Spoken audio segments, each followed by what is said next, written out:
अस्सलाम वालेकुम दोस्तों। रसूल अल्लाह सल्लल्लाहु अलैहि वसल्लम ने फरमाया, दुनिया मोमिन के लिए कैद खाना है और काफिर के लिए जन्नत है। शरीयत के अहकाम पर अमल करना, नफ्सानी ख्वाहिशों को छोड़ना, अल्लाह और उसके रसूल के हुक्मों पर चलना नफ्स के लिए कैद है और काफिर अपने नफ्स की हर ख्वाहिश को पूरी करने में आज़ाद है। इसलिए गोया दुनिया ही उसके लिए जन्नत का दर्जा रखती है, अगरचे के आखिरत में उसके लिए रुसवाई है और मोमिन के लिए जन्नत। कुछ सहाबा ने पूछा, या रसूल अल्लाह सल्लल्लाहु अलैहि वसल्लम, कौन सा इस्लाम अफजल है, यानी सबसे अच्छा मुसलमान कौन है? तो नबी करीम सल्लल्लाहु अलैहि वसल्लम ने फरमाया, वह शख्स जिससे कि जुबान और हाथ से दूसरे मुसलमान महफूज रहे, वह मुसलमान दुनिया में सबसे अच्छा मुसलमान है।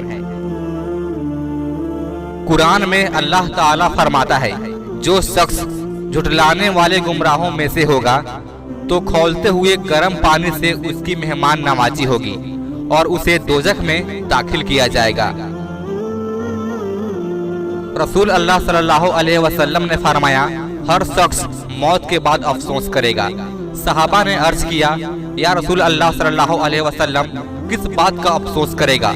आप सल्लल्लाहु अलैहि वसल्लम ने फरमाया, अगर नेक है तो ज्यादा नेकी न करने का अफसोस करेगा और अगर गुनहगार है तो गुनहगार से न रुकने पर अफसोस करेगा।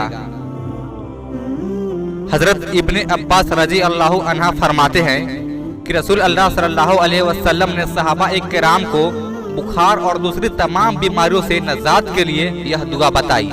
तर्जमा, मैं अल्लाह के नाम से शुरू करता हूँ जो बहुत बड़ा है।